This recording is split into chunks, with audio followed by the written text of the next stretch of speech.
Before My Heart Gives Out by Kira 18 on AO3. Summary. Everything he loved became everything he lost. Izuku Midoriya learned just how precious life truly was at a young age. He decides to take matters into his own hands by making sure his mother's death wasn't in vain. He's left to become a vigilante. This is the story of how Izuku became the greatest hero this world has ever known. It doesn't have to be legal, though. Or, Izuku is a blind vigilante. And did I mention he's dying? Chapter 1. Lost. Infamous vigilante Shadow strikes again. Today, at relatively 6 p.m., the famous vigilante Shadow took down one of the largest drug cartels in Japan, Masato. The vigilante, who has been escaping police and hero custody for 2 years now, evaded capture once again. However, we need to ask ourselves, with everything he's done with Japan, can we really consider Shadow a villain? Tell us your Aizawa turned his television off with a huff. It's been 2 years since the first appearance of Shadow, a mysterious vigilante that always managed to escape both the police and the hero's grasp. It has been almost 2 years since Aizawa, better known as underground hero Eraserhead, joined the pursuit of the vigilante. Shadow is one of the very few people that ever managed to escape him. Shadow always gets the job done, never lingers long enough to get captured, and most importantly, never leaves any trace behind. Except for the usual note. That was either really useful in their cases, or just another joke. Aizawa was getting more and more frustrated by the day. This vigilante isn't like the others. He's gained a lot of support from the public. He's made a name for himself by patrolling the slums and the neglected parts of the city, places where heroes don't usually go. Also, by taking down the villains that the heroes don't realize until they're caught.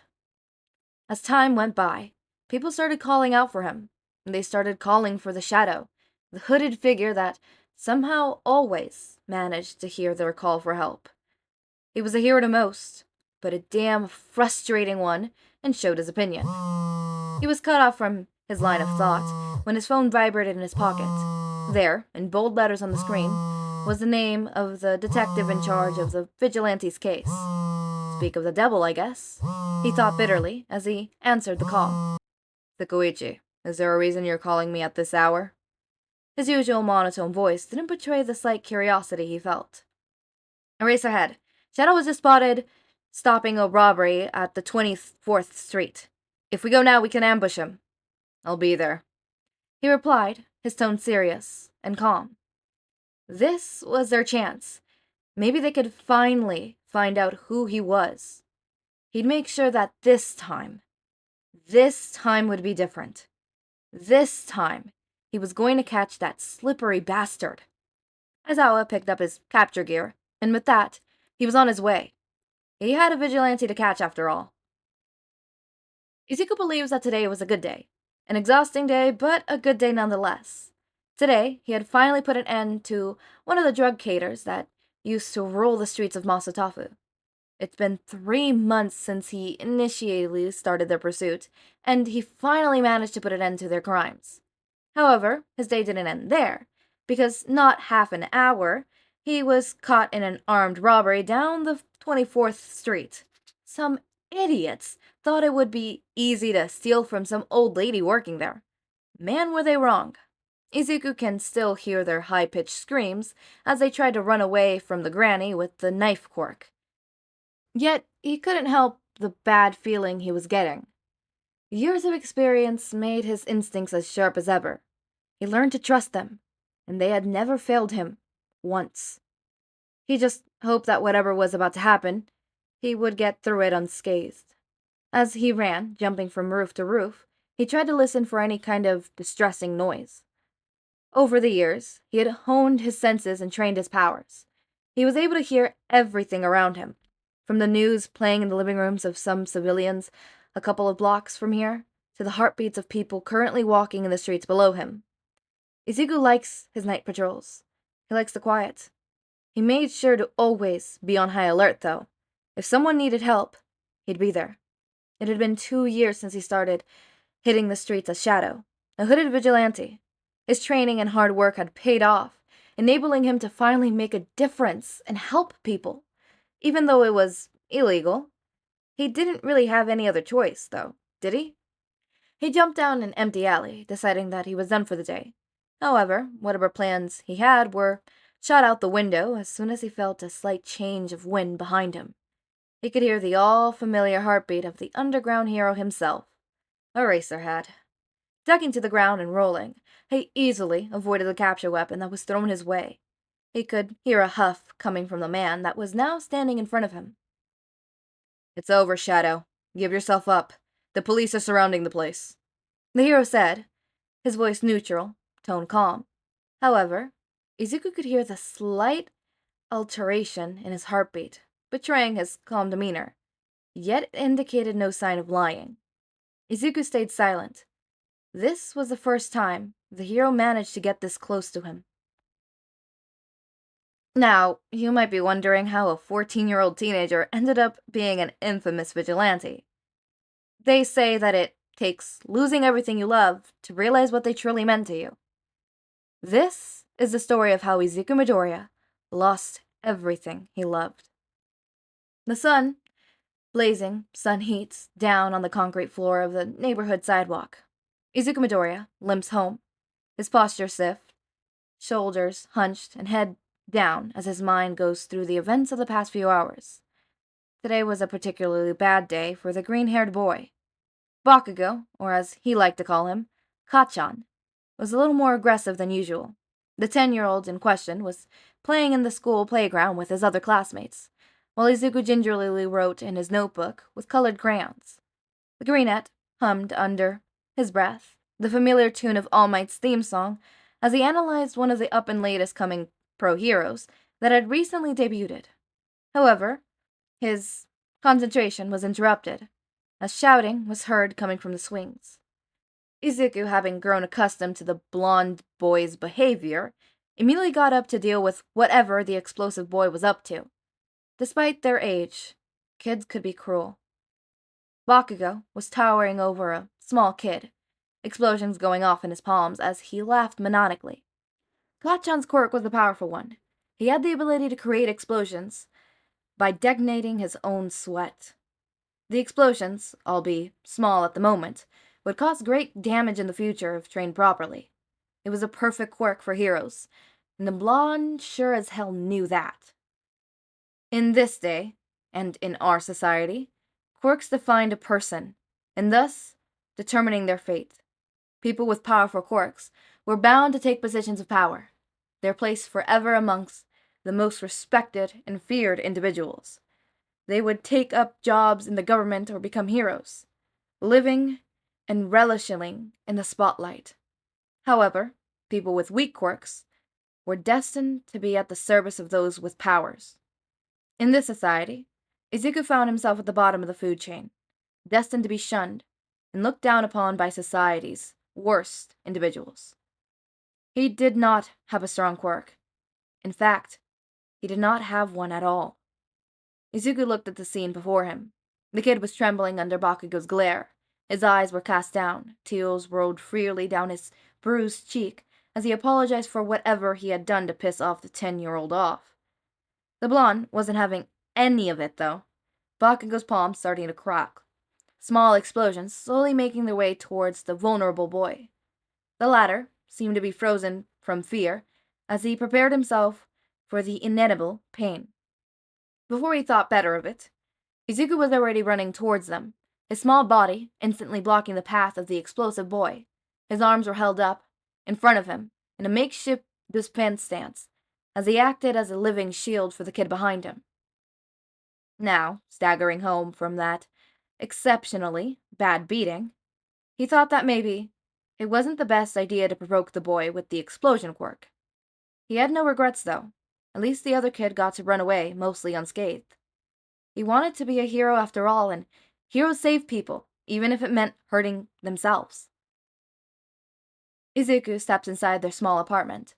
He pulled on the hem of his shirt, making sure that all the bruises were carefully hidden from his mother's gaze.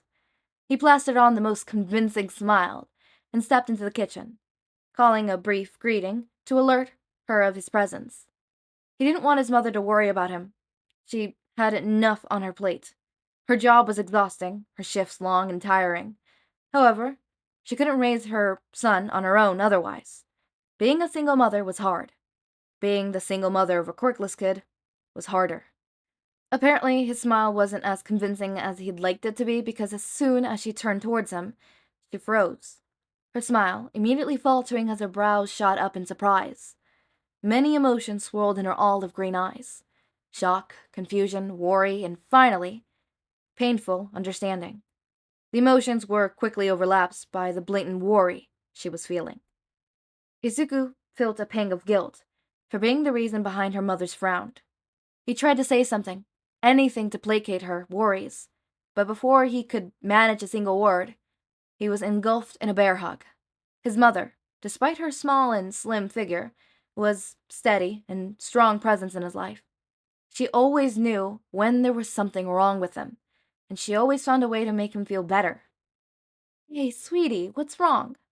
she asked tentatively, her voice soft and gentle. She would not push if he did not feel like talking at the moment. I, I, it's just, today was a long day, Mom. Can we talk later?" His voice were barely above a whisper, but she heard them nonetheless. "Well, we will have to talk about it later, baby, okay?" A small nod was her only response. "How about we go out for ice cream? There's this new All Might shop that opened. It's a bit far, but I can drive us there. Put on your favorite music while we drive?" The boy brightened up at his mother. Really, she did know how to cheer him up. He nodded fiercely before hugging her and rushing upstairs to put his bag down. The sun was setting by the time they reached the highway.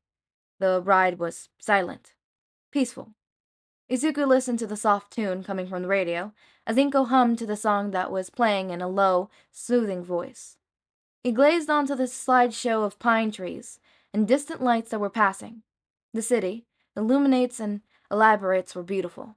He was so lost in thought that he barely registered the loud honking that startled him out of his reverie, followed by the blinding lights that came from his mother's window, rapidly approaching towards them. It all happened so fast, yet it felt like everything was happening in slow motion, like someone had stopped the flow of time, the moment, forever suspended and frozen. The next events would be forever engraved in Izuku's mind. The impact was abrupt and violent. The world swirled around them, turned upside down as the car reeled and bumped onto the road. Glass flew everywhere, multiple strads, glancing his cheeks and arms as he tried to cover his face. His attempts proved feeble, as his whole body was jolted, and his stomach strained against his seatbelt. Izuku registered things in vague awareness. He felt his stomach twist in pain, erupts at his side. His head throbs, and he feels dampness spread on his shirt and down his forehead. He tried to open his eyes, but felt some kind of liquid was hindering his attempts. That proved to be the wrong thing to do, though, because as soon as he opened them, he regretted it. Pain flared in his pupils. His eyes stung horribly. The sensation excruciating. His eyes burned. It felt as if they were on fire. He tried to scream, but no sound would come out. His breath caught in his throat as tears rolled down his face. His vision was damped, black spots dancing in his eyes as he tried to make the aching stop. Slowly, all the lights left his eyes. The world quickly bathed in darkness, endless darkness. He couldn't see. Why couldn't he see? Why were his eyes burning? Where was his mom? Whatever reasoning the boy tried to convey was overlapped by the overwhelming sensation of pain, pain, pain. He tried calling out for his mother, but his cries were answered by painful silence. The pain in his eyes was increasing. The aching turned into pure agony as he tried to rub at his pupils, as he tried to find a way to make it stop. His breath was getting more and more circulated by the second as he dissolved into a statter of utter panic and fear. The pain was unbearable, more than a mere child could handle. Then it all stopped. Consciousness escaped the boy as he finally slumped to his miserable state. Inko jolted into awareness with a start. Ominous scent of chemicals arose in her sense. Her first thought were haze and confused. What had happened? Where was she? Realization dawned on her as she finally took in her surroundings.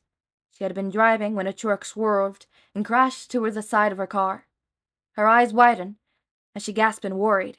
She tried to turn around to check on Izuku, but her seatbelt was digging into her side. She tried taking it off, but her attempts were useless. The pain was too much to handle every time she moved. However, this was her son, and she needed to make sure he was okay. She tried calling out for him, but got no response. Concern and fear galled at her insides as she thought of the possible state her son could be in. He was fine, right? He was alive, right? Oh no. What if... No! Her movements were getting frantic. She needed to save her son. She needed to help him. She heard footsteps coming towards them, and felt the car jostle slightly as a figure suddenly emerged from the window next to her. She felt relief flood her system. Someone was here. Someone could save Izuku. The man had long black hair and deep bags under his eyes. She couldn't see any emotion in the man's features, but somehow his calm and collective attitude reassured her that they would be okay. Yet she couldn't stop worrying. Her baby wasn't responding, and what if he was badly hurt? He needed help. The man spoke. He was asking her to stay still so he could get her out, and then get to her son. Did he want to get her out before Izuku? Anything else the man said didn't seem important.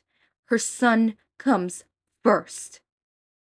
No, Izuku, you need to get him out first. You need to make sure he's okay. He comes first. Please. The man seemed to think about it for a second, before he immediately nodded, and got to work. She watched as the man carried a bloodied and battered Izuku out of the car, gently laying him on the ground a couple of meters away from the car. She could feel the heat coming from the back seat.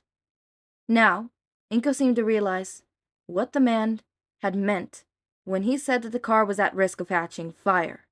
The chemicals that were spilled from the truck had seeped into the car. She couldn't bring herself to care, though. Her baby was safe. He was going to be okay, and that's all that mattered, after all, right? She smiled to herself, thinking of her sweet and loving son. She hoped he would be okay, without her. He was strong. He would be okay. That was her last thought, as she felt the increasing heat, and in an instant, the car exploded. The chemicals, highly flammable, had reached the fire that erupted in the engines. Izuku was just 10 when he lost everything. Izuku wakes up with a jolt. His breath gets caught in his throat as he gets assaulted instantly by the strong smell of antiseptics and disinfectants. It's dark. He can't see. Why can't he see? There's something on his face? His arms lift up to cup his head, and he could feel bandages wrapped around his eyes. Everything around him feels amplified. The sheets between his fingers scraped against the skin uncomfortably. He is painfully aware of every little thing that has happened around him. There's a loud dripping sound near him. He flinches at every drop that is too loud. Everything feels too loud. He holds his hands up to cover his ears. He just can't take it anymore. His head throbs with onslaught of information he's retaining all at once. Complete darkness beyond black surrounds him. He can feel the vibrations of everything around him. The way his heart monitor beeps and buzzes, the sounds of rhythms and grounding. He feels the electricity current going through the walls and the lights, even though he doesn't see them. He slowly glances around, and has started to actually see something. It's still dark. It's still agonizingly empty. But he sees it. He sees the sound waves that echo around him. The dripping sound is coming from the IV drip next to him. It seems that he's in a hospital room. Every drip gives him a clear image of the room. Why was he in a hospital room? His heart rate picks up. the monitor quickly becoming overbearingly loud. He remembers a car ride. He remembers his mother's voice, smoothing and soft as she hummed to his favorite song. He remembers whites and the world spinning around them. Mom. Where is she? Was she okay? He tried to get up, but a stirring pain from his side sent him tumbling to the floor with a thud. He squeezed and clutched at his abdomen as he tries to ride out the pain. He can't see. Why can't he see? He feels dampness on his face as tears start to roll from his eyes. He just wanted his mom. Where was she? Why wasn't she here? He can feel vibrations coming from outside the room, people approaching, coming and going. He hears a loud beating sound. He's too focused on the rhythm beating that he doesn't notice when a figure enters his room. A hand on his shoulder startles him. The scare sends him scurrying away from the contact. He realizes with a jolt that the beating sound is the person's heartbeat. The sound echoes through the room, and he could vaguely see the person's silhouette. The shape is feminine. He can see the silver curve of her finger. The woman's voice confirms his doubt. Midoriya-kun, you're awake. I'm Nurse Yuri. You need to lay down. You're still recovering, and moving around will only make it worse. Her voice is firm, and her touch is gentle, and she slowly guides him towards the bed. Where's my mom? I want my mom, he asks, quietly, his voice barely a whisper. The doctor's heart clenches at the sight before her. The boy is wrapping his arms around himself as if he's trying to hide, to make himself as small as possible. Midoriya-kun, your mom didn't make it. I'm sorry. The hero that rescued you did everything he could. Do you remember what happened before? She asked carefully, not wanting to overwhelm the boy. No, Mom can't be gone. She can't. We were going for ice cream. My mom wanted to cheer me up, so she took me in a car ride. We went out because of me. We were driving when someone came crashing into us, and everything was white, and I couldn't see anymore, and it burned, and Mom wasn't answering, and I kept shouting for her, but she wouldn't respond, and I can't see. Why can't I see? Izuku was hyperventilating by now, his breath coming out as short gasps, his words getting louder and faster as he remembered the horrible events he went through. It's all my fault. No, Mom's gone and it's my fault. He wailed, his head rocking back and forth as he dissolved into a hysteric mess. Everything was just too loud. He couldn't believe his mother was gone. She was everything he had. The doctor crouched in front of him and held him by the shoulders. Her grip was solid, but light. The contact anchoring Izuku back to reality as she helped him breathe. Izuku-kun, you need to breathe with me. 1, 2, 3. Come on, deep breath. You're fine. You're safe. It is not your fault. Your mom loved you. It wasn't your fault. She spoke softly as she held him in her arms, gently rubbing circles down his back. Izuku doesn't know how much time passed as the nurse slowly walked him out of his panic attack. He'd gotten lost in her beating heartbeat as he tried to steady his breath and follow the rhythm of the loud thump against her chest. When he was calm enough, she gently pushed the exhausted boy back onto the bed, making sure he was as comfortable as possible. Sleep overtook him as bone-deep exhaustion set in his entire being. Her heart ached at the thought of what this child still had to face. He appeared so small in that big hospital bed, so vulnerable.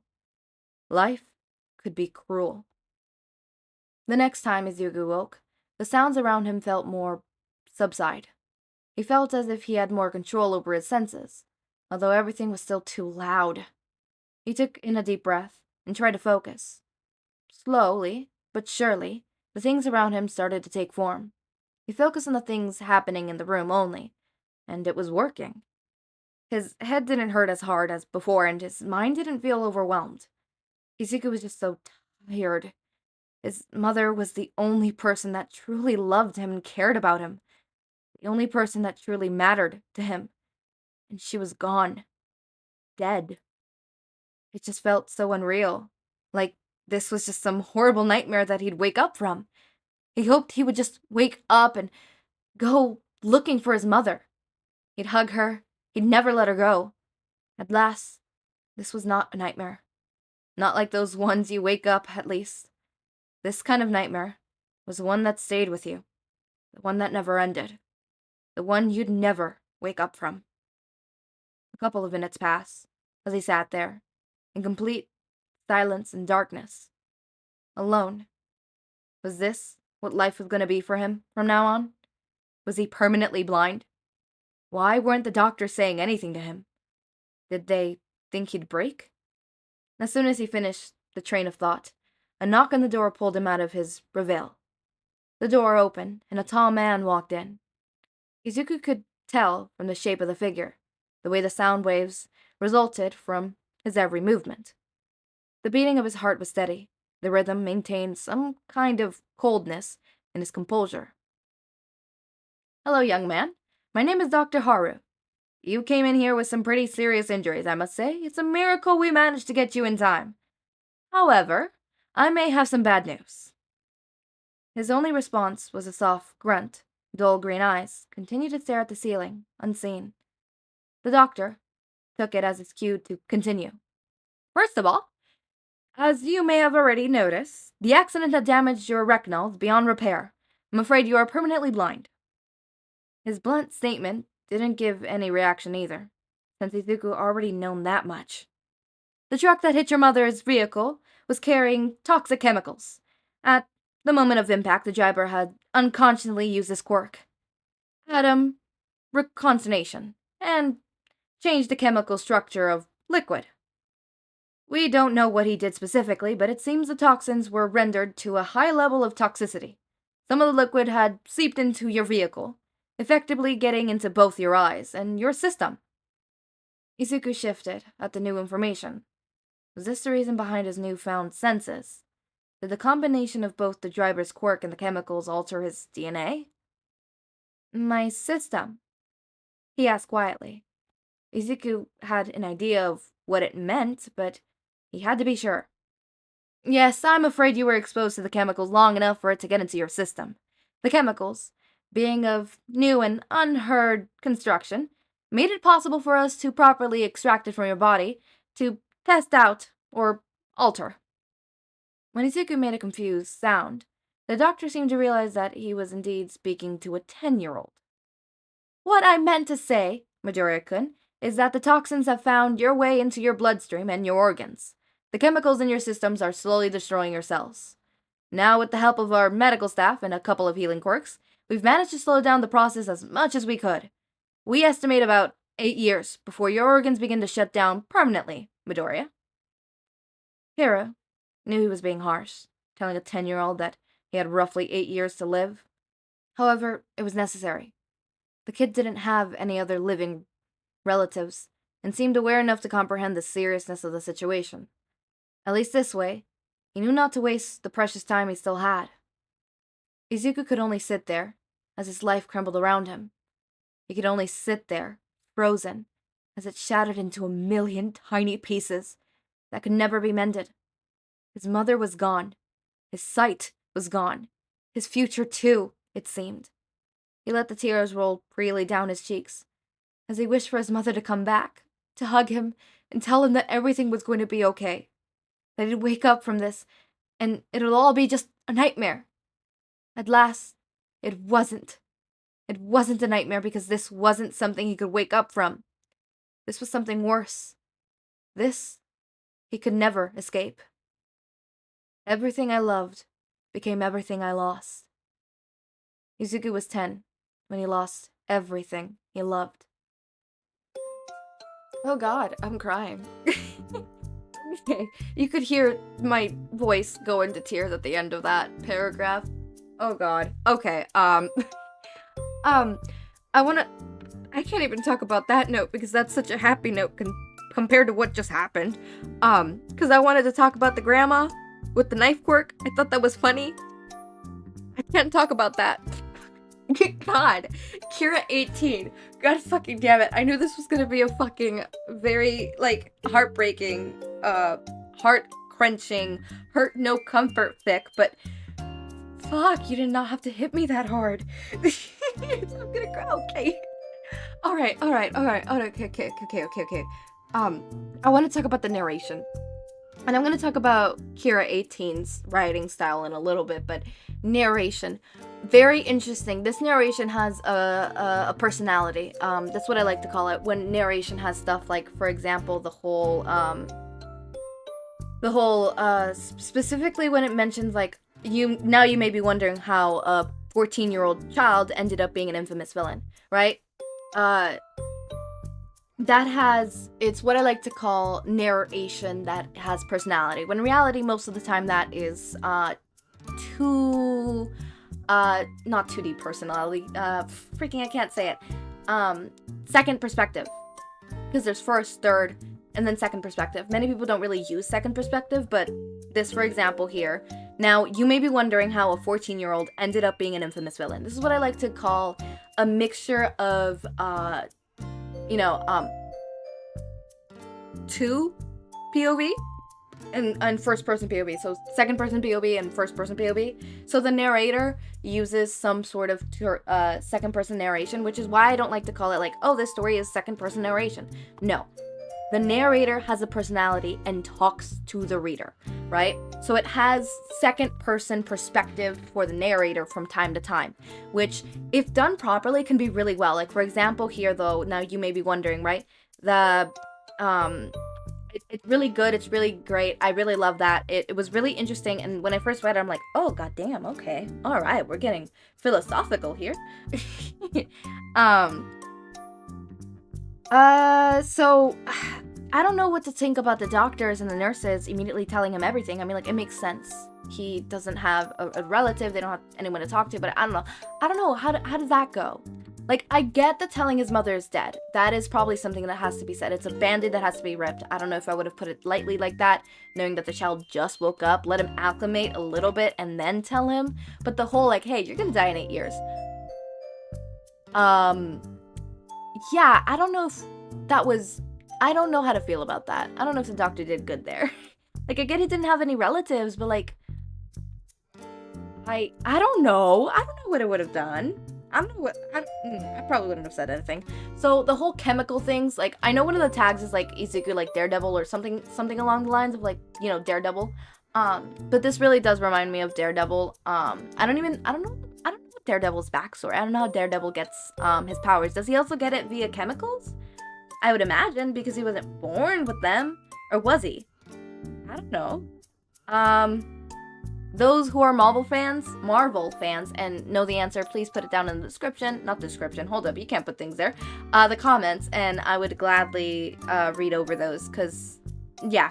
8 years to live. If you didn't already know by the summary, yeah, Izuku's gonna die. Major character death is, archive warned here. Literally, major character death is in the archive warning. It's not one of the tags, it's the archive warning. That's why I always suggest reading literally everything. Read the archive warnings, read the relationships, and then read the tags. Something that I read a lot. And this is also a shindeku fic, because we love that. I love shindeku. I don't know, I'm having like a little bit of a shindeku phase. Not phase.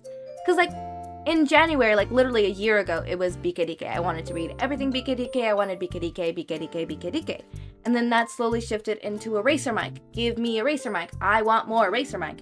And now it's Shindeku. I need Shindeku. Don't get me wrong, I still love the other two ships. I love them so much. But right now, what I really seem to be craving to listen to and read and stuff like that, Sims tends to be Shindeku, right? So I hop and stuff like that. And then a while back, before it was Eraser Mic, I was really into genfic, specifically Dadzawa. I still am. I still very much am. I'm just haven't found any recently, so can't really read it if I haven't found any recently. And I'm going through and I'm trying to see if I could podfic some, because I really want to podfic some. There's some really good fanfics out there that are probably buried deep in of archive of our own, and I would love to read it. So if you guys have any Shindeku series, go ahead and put it in the comments. the name and then by who it is, and I'll see if I can podfic it. As I said, I've always asked the author if I could podfic it, so I'll see what I can do. And if not, I'll very much just read it on my own and maybe comment on it, you know, a bit. But yeah, I think that's all I have to say. I will say the writing is really good. It's really impeccable. You're really doing such a great job, Kira18, at writing and stuff. You really captured the emotion. It also helps that my narration kind of went deep there. I don't know what happened. I'm gonna be honest with you. I got in the flow, in the mood. You can tell in certain parts where it's just like, oh god, this is hitting. This is, oh, alright, okay. We love that. Well, isn't that something, you know? So, yeah, I did go a little overboard there.